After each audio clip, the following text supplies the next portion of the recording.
Hi, and welcome back to this Monday edition of Focal Point on AFR Talk, talking about the fact we're sending $772 million in aircraft.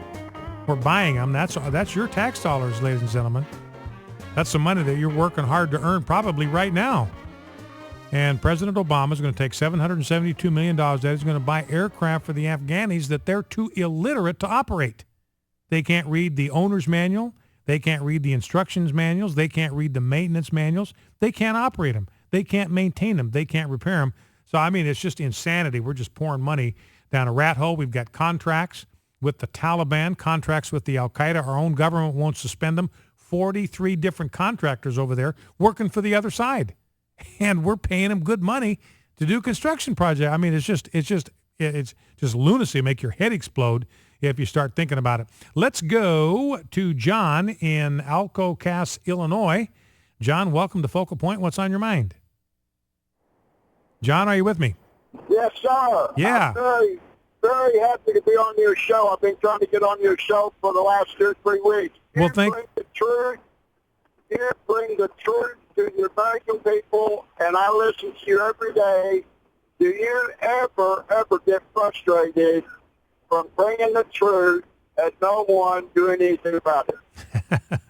Well, I appreciate the call, John. Thank you for listening, and thank you for calling. I appreciate that very much. And, you know, John's question, you ever get frustrated? You know, you keep dispensing the truth, you tell the truth, and nothing seems to change, and it doesn't seem like people are kind of using the truth that's out there to do good things. And, you know, I think there are times when, I put it this way, I am deeply disturbed about where we're at as a country. I mean, I am deeply disturbed about that.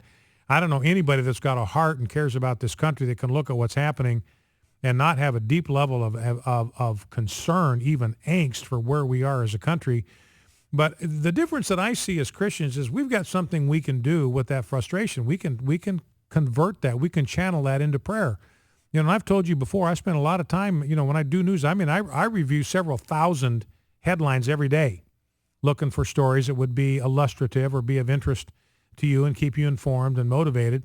So I'm just seeing one headline about a horror story after another, and some of them you read because you think they may have some use, and you just wind up praying over and over again, God help us. God help us. And that's what you do. You know, that's what Paul said in Philippians 4. He said, do not be anxious about anything, but in everything through prayer and supplication with thanksgiving, let your requests be made known to God. What's our request? God, please bring revival to this country. God, please heal that individual. God, please minister to that hurting person. Well, that's what we're doing. So we're taking that anxiety that we feel, which is understandable, and this is the difference between us as Christians and people that are in the world. I mean, I got a feel for people that are out there that are conservatives politically. They don't know why they're conservative. They don't know God. And so they've got nowhere to go with that frustration that John was just talking about. Well, we've got a place to go with it. We've got a place to go with it. We can take that. We can release that supplication. We can release that anxiety to God and know that it's going to be safe with him, that he'll hear those prayers and he will do something with them. So I'm telling you, ladies and gentlemen, if this is something that can turn us all into intercessors, is just looking at the front page of the daily newspaper, and instead of just shaking our head, it can be a brief prayer. You know, I just think about that. You know, I track this pretty closely because this is in my home state. This girl that was kidnapped and found in the wilderness area. I mean, the Sawtooth, the River of No Return wilderness area. I mean, I've been there, and there's no way in or out except on horseback or foot. That's the only way you can get in there. They had to fly these FBI teams in there, and they had to land 2 miles away because the closest place they could, or 2 hours away, closest place they could get to find a landing area. I mean, it's steep. The terrain is rugged. It's absolutely gorgeous. It's beautiful. But you're back in there. You're away from everything. And, you know, my heart was just breaking for that 16-year-old girl. She's lost her mom. She's lost her brother. She's kidnapped. Who knows what was done to her by this kidnapper. He's dead now, and we can thank God for that. He deserved to die for what he did to that family. But your just heart breaks for the future this girl has now. She's finally being reunited with her father, but you've obviously got a troubled home situation there.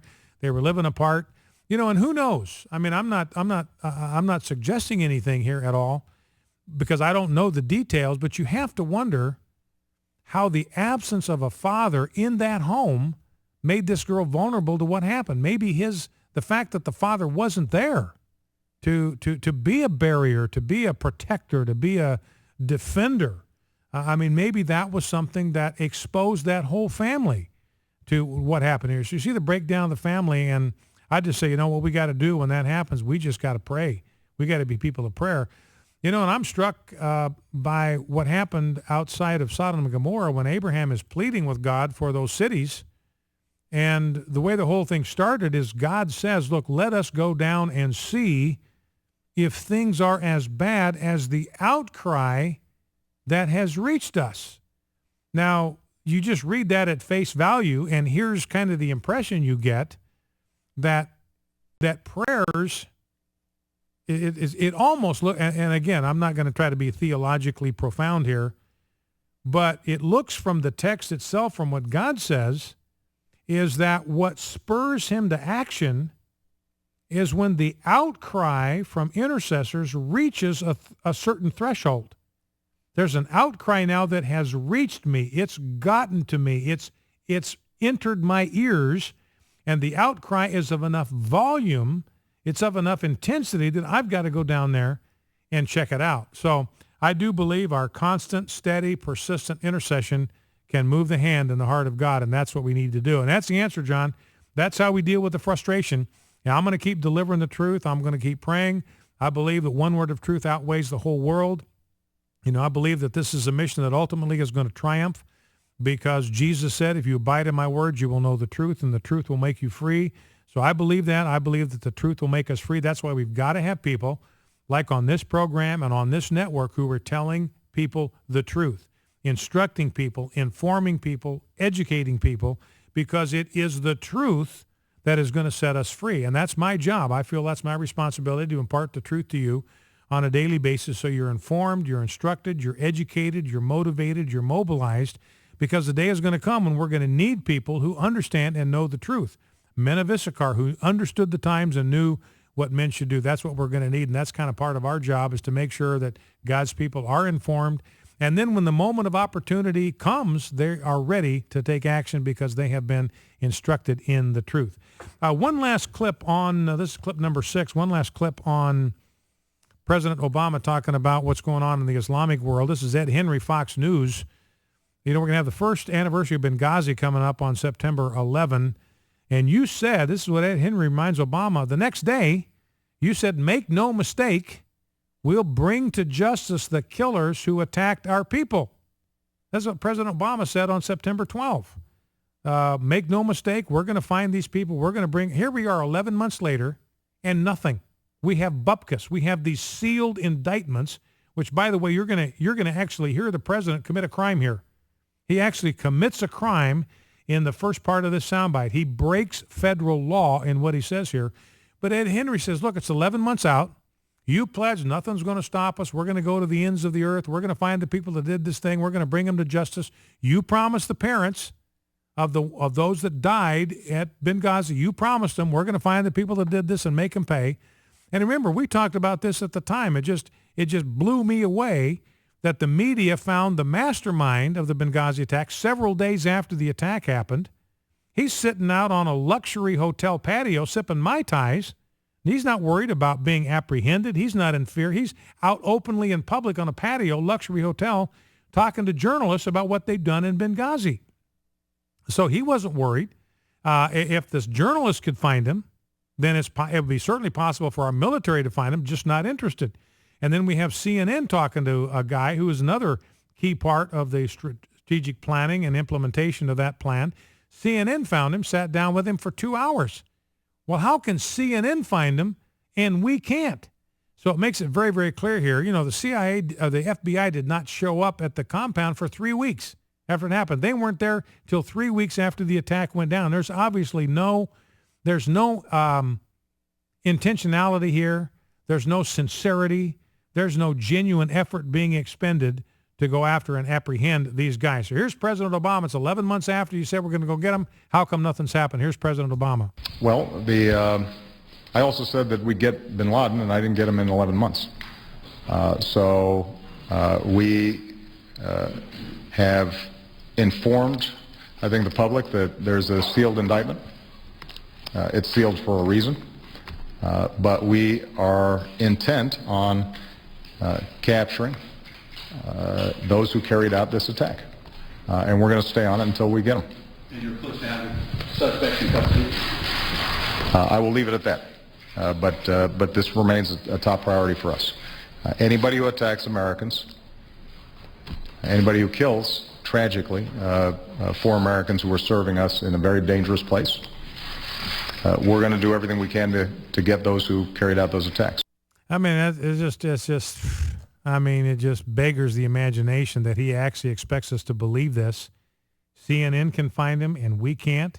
International journalists can find this guy in a patio at a luxury hotel and we can't.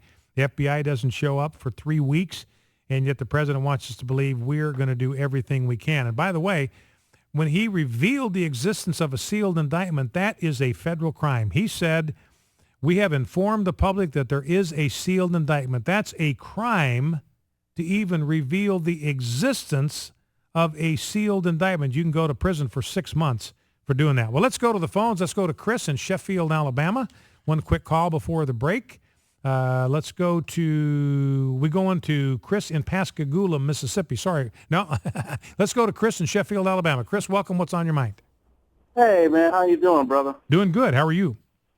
I'm all right, man. My thing was, you said President Obama sent $772 million with an aircraft to Afghanistan. That is correct. Well, I don't have an accurate date when he sent $250 million to Egypt. My thing is, well, it was actually to Egypt. Actually, Egypt was $85 billion. Yeah. And that was F-16s, and that's Abrams tanks. Yeah. So, do you think God is okay with that? You know what I mean? Military intelligence, stuff like that? Nah, man, that's not cool. You know, that's basically a sin, basically, you know? Well, yeah, I agree. However you want to term it, whether you call it a sin or whether you call it treasonous or whether you call it breaking the law or whether you call it violating his oath of office, I mean, kind of all of the above. And, you know, you look at what's going on in Egypt, and we're active. I mean, John McCain and Lindsey Graham are over there trying to prop up the Muslim Brotherhood. You know, they're trying to get the Egyptian authorities, people in charge now, to let these Muslim Brotherhood guys, this Morsi guy, he's diehard Muslim Brotherhood, dedicated to eliminate and destroy Western civilization. President Obama, Lindsey Graham, John McCain out there working to get him free. Back in 2. Stay with us.